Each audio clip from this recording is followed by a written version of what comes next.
ये तस्वीर लगी है ना जुबिंदा के इंसाफ के लिए।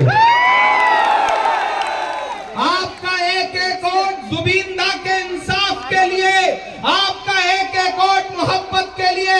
एक तरफ जुबिंदा के लिए इंसाफ मांगने वाले गौरव गोगोई और कांग्रेस पार्टी खड़ी है, तो दूसरी तरफ जुबिंदा के इंसाफ मांगने वालों पर लाठी बरसाने वाला हेमंत विश्व शर्मा खड़ा है। इसलिए आप सबसे अपील करता हूं साथियों, किसी झांसे में मत आइए। कितने भी हेलीकॉप्टर उतर जाएं, कितना भी बीजेपी एजीपी बन के आपके बीच में आ जाए, लेकिन निशाना बिल्कुल फोकस रहना चाहिए। हाथ का पंजा याद रहना चाहिए, हाथ छाप याद रहना चाहिए।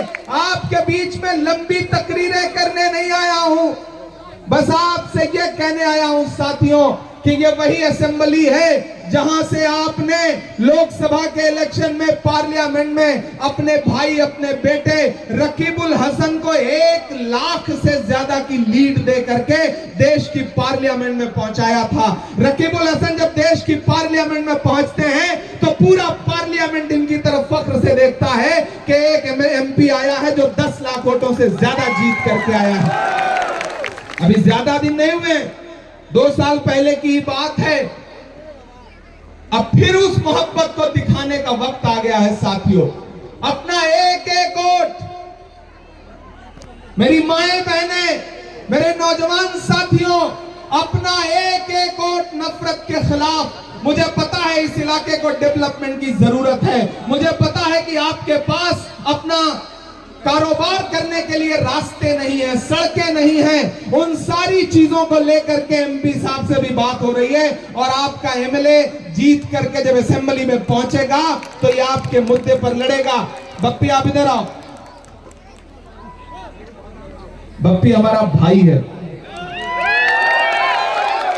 मुझे फख्र है कि मैं जिस माइनॉरिटी डिपार्टमेंट का नेशनल चेयरपर्सन हूं, उस माइनॉरिटी डिपार्टमेंट के एक जिम्मेदार ऑफिस बियरर हैं हमारे बप्पी भाई।